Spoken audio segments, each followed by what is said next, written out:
Assalamualaikum warahmatullahi wabarakatuh. Kami dari kelompok Klub 8. Dalam video ini kami akan menjelaskan mengenai manajemen bandwidth.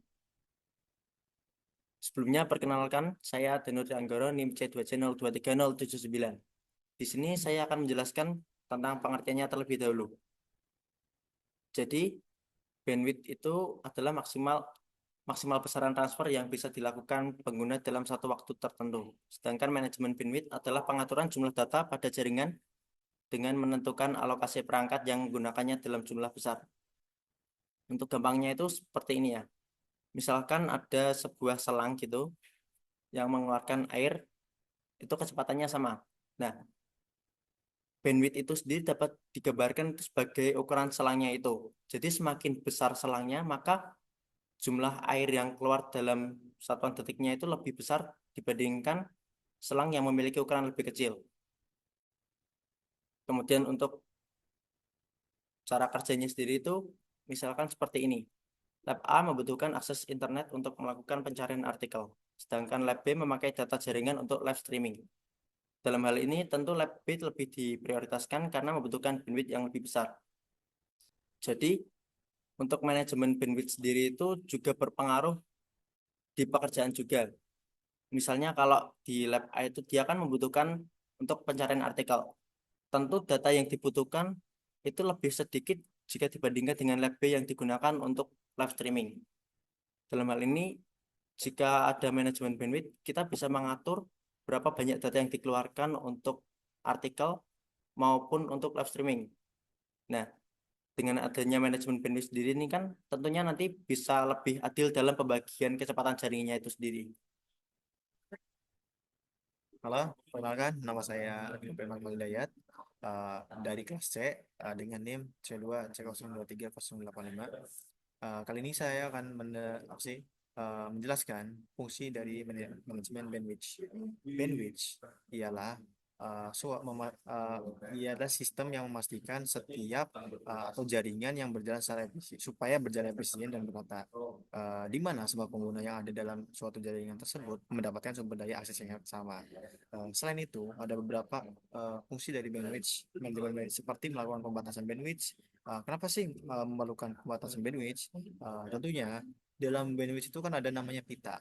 Semakin lebar pita, semakin cepat itu. Tapi semakin banyak juga yang memakai pita tersebut, jalan pita tersebut itu akan mempengaruhi kecepatan dari jaringan kita. Jadi untuk meminimalisir terjadinya kemacetan yang ada pada pita, jadi kita memerlukan dalam ini bandwidth ini kita melakukan pembatasan terhadap suatu jaringan. Jadi untuk kita dapat mengoptimalkan bahwa jaringan ini tuh untuk eh, supaya lebih teroptimal. Contohnya juga untuk prioritas penggunaan. Kita akan memprioritaskan penggunaan yang lebih ke arah entah itu video, audio, ketimbang daripada unduh atau streaming. Ya, itu emang untuk kita juga karena ini manajemen bandwidth supaya semuanya terjalan optimal dan lancar. Jadi kita melakukan bandwidth itu melakukan pembatasan seperti ini dan juga monitoring dan reporting mengoptimalkan kinerja jaringan dan menjaga keamanan jaringan. Dan untuk menjaga keamanan jaringan sendiri, untuk memastikan sebenarnya banyak kan kalau internet ada banyak serangan-serangan cyber, entah itu DDoS attack atau apa, dan itu juga ini jaringan untuk membatasi serangan-serangan tersebut. Satu, pembatasan bandwidth. Fungsi yang pertama adalah melakukan pembatasan bandwidth terhadap penggunaan tertentu. Hal ini berkaitan dengan pembatasan sumber daya jaringan dan mengalokasikannya secara adil dan merata, sehingga dapat mencegah serta menghindari satu atau beberapa pengguna yang monopoli bandwidth. Nah, ini biasanya ada yang nama pembatasan jaringan. Itu dilakukan oleh ISP yang memang mana sering dilakukan pembatasan jaringan untuk memang berusaha untuk mengoptimalkan jaringan tersebut. Kenapa harus adanya pembatasan jaringan? Karena jika memang tidak ada pembatasan jaringan, terus ada orang yang memonopoli jaringan tersebut, yaitu akan menyebabkan lagging pada yang lainnya. Tetapi dia memang lancar, tapi dia tuh akan mendapatkan lagging dan tidak adilnya untuk pengguna-pengguna lain. Maka dari itu kita perlu membatasi jaringan ini, bandwidth ini. Kemudian untuk bahasan internet selanjutnya, prioritas penggunaan. Fungsi buruk kita menetapkan prioritas dalam penggunaan bandwidth, di mana manajemen bandwidth dan memberikan akses serta prioritas yang tinggi kepada aplikasi atau jenis data tertentu dalam menggunakan aplikasi ini. Seperti yang saya terangkan tadi untuk prioritas penggunaan tersebut ya, itu kan memang ada beberapa aktivitas yang memang kita prioritaskan, yaitu eh, contohnya yaitu seperti panggilan video, entah itu audio atau itu. Dan ada beberapa yang memang kita tidak prioritaskan, yaitu untuk unduhan. Kenapa sih apa terutama di Indonesia, terutama sih unduhan itu terasa lebih lambat? Karena memang itu kita melakukan pembatasan bandwidth untuk menjaga optimalisasi di jaringan tersebut. Nah, itu makanya kita menjaring. Dan sebelumnya nomor 5 ya, nomor satu ya. Ini tuh ada contoh lagi, yaitu untuk membatasi situs-situs yang memang tidak untuk ada di yang memang belum, yang khusus untuk orang dewasa, itu khususnya untuk membatasi. Dan ketiga, monitoring dan reporting. Manajemen itu juga merupakan sistem monitoring dan reporting agar administrator jaringan dapat melakukan pemantauan secara real time. Administrator jaringan melakukan identifikasi agar mengetahui pengguna yang menggunakan bandwidth yang terlalu besar, dapat mengetahui aplikasi mana yang seharusnya diberikan alokasi bandwidth sesuai kebutuhan. Nah, tugas dari administrator di jaringan tersebut yaitu mana sih yang memang sekiranya pengguna mana yang menggunakan bandwidth yang terlalu besar, terus kita harus mengalokasikan bandwidth itu sesuai kebutuhannya supaya tidak terjadi over over use dari bandwidth tersebut. Terus mengoptimalkan kinerja jaringan. Kinerja jaringan dapat dioptimalkan dengan cara memastikan penggunaan bandwidth oleh setiap pengguna berjalan secara efisien, sehingga aktivitas jaringan akan lebih stabil dengan baik. Ya, seperti yang saya jelaskan tadi, kinerja dari jaringan dapat dioptimalkan dengan cara, yaitu salah satunya itu pembatasan bandwidth eh, pada setiap pengguna, supaya memang jaringan ini optimal dan lancar untuk setiap penggunanya. Selanjutnya, menjaga jaringan. Nah, ini salah satu hal yang paling penting juga dalam jaringan. Karena memang maraknya entah itu kasus DDoS, DDoS, serangan DDoS atau apapun. Nah, itu dengan menjaga jaringan, dengan ada fitur ini, setidaknya itu meminimalisir hal-hal yang memang eh, memperhambat atau memang mengganggu aktivitas bisnis ini. Fungsi yang terakhir dan tentunya itu memastikan keamanan jaringan, sehingga semua pengguna yang ada dalam suatu jaringan terjamin dalam menggunakan sumber jaringan tersebut. Bahkan aplikasi dan pengguna yang tidak sah atau tidak diizinkan tidak dapat menggunakan bandwidth yang tersedia.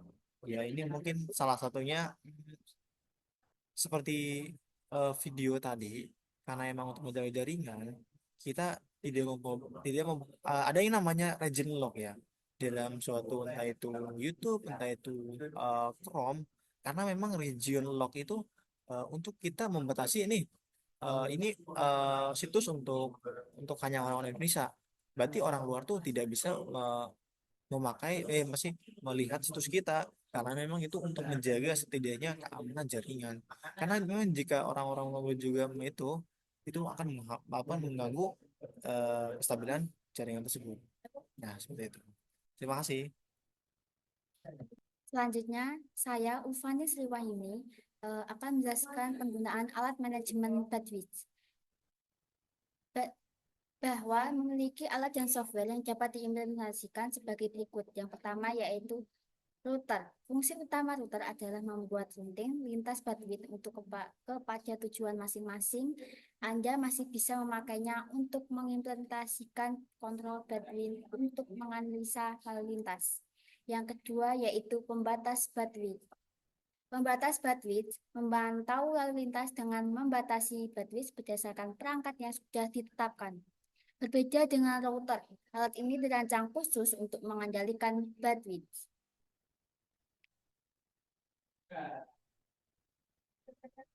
Kemudian yang ketiga yaitu traffic shaping tools. Cara lain untuk mengendalikan bandwidth adalah menggunakan alat pembentuk lalu lintas atau traffic shaping tool.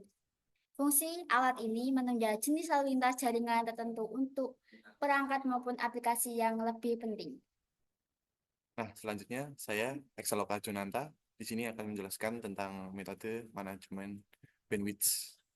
Nah, yang pertama itu ada simple query, uh, merupakan sebuah metode yang paling sederhana dalam kelompoknya untuk melakukan kontrol penggunaan bandwidth, di mana metode ini akan mengatur kecepatan upload dan download dari setiap koneksi pengguna berdasarkan parameter IP address mereka. Cara ini akan mengatur dan memberikan alokasi yang tepat dan sesuai dengan kebutuhan mereka. Nah, selain itu, dalam metode ini, setiap pengguna akan diberikan prioritas sesuai dengan nomor urut koneksi mereka. Ketika antrian penuh, maka paket data akan diabaikan. Nah, metode ini memastikan jaringan dalam keadaan yang lebih stabil dan efisien bagi semua pengguna. Nah, yang kedua, ada metode query tree. Metode ini menggunakan struktur bentuk pohon sesuai dengan namanya untuk mengatur setiap alokasi bandwidth dalam suatu jaringan.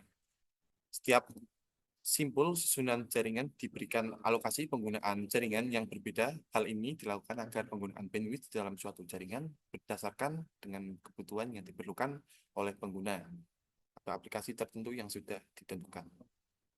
Nah, misalnya administrator akan mengelompokkan aplikasi atau kebutuhan penggunaan berdasarkan kategorinya, seperti aktivitas email dan browsing akan dipisahkan dengan penggunaan streaming video, sehingga penggunaan yang lebih penting seperti email dan browsing akan mendapatkan prioritas yang lebih.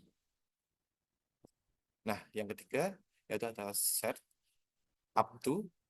Hal ini karena dalam suatu jaringan alokasi bandwidth akan dibagi secara merata semua pengguna yang terhubung pada jaringan. Ketika pengguna tidak sepenuhnya menggunakan bandwidth mereka, maka akan digunakan oleh pengguna yang lain yang membutuhkan.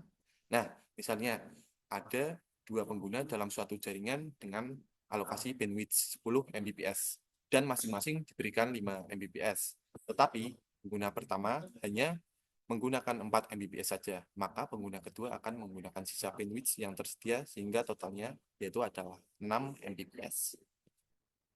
Nah, metode ini dikenal fleksibel, tetapi tidak ada pembagian yang terperinci terkait prioritas bandwidth berdasarkan kebutuhan pengguna tertentu. Tentu hal ini akan menyebabkan aplikasi atau layanan yang lebih penting tidak mendapatkan alokasi bandwidth yang cukup. Assalamualaikum warahmatullahi wabarakatuh. Saya Abdurrahman Sudais dengan NIM C2C023102. Saya di sini akan melanjutkan tentang materi tadi yaitu prioritas traffic. Apa itu prioritas traffic? Yaitu metode prioritas traffic merupakan sebuah teknik untuk mengatur prioritas dan mengalokasikan bandwidth pada jaringan komputer. Tujuannya agar lalu lintas data yang lebih penting akan diberikan prioritas lebih tinggi dibandingkan lalu lintas yang kurang penting. Metode ini membutuhkan perangkat lunak atau perangkat keras khusus yang dapat bekerja untuk mengidentifikasi serta mengelompokkan lalu lintas berdasarkan jenisnya. Misalnya, streamer, video, browsing web, email, atau aplikasi bisnis akan dikelompokkan berdasarkan tingkat prioritasnya, kemudian diberikan alokasi bandwidth yang sesuai dengan kebutuhan. Yang kedua, yaitu hierarchical token bucket atau HTB. Metode hierarchical token bucket atau HTB adalah teknik untuk mengatur dan mengontrol penggunaan bandwidth pada jaringan dengan struktur hierarki. Administrator akan memprioritaskan penggunaan bandwidth berdasarkan jenis layanannya, di mana penggunaan bandwidth dikontrol dengan menggunakan token bucket. Token bucket akan berfungsi sebagai mekanisme untuk mengatur setiap penggunaan bandwidth pada jaringan. Penggunaan akan diberikan token yang mempresentasikan alokasi bandwidth dan jenis token habis maka pengguna tidak dapat mengakses jaringan lagi sampai diberikan token bandwidth. Sekian dari saya. Wassalamualaikum warahmatullahi wabarakatuh.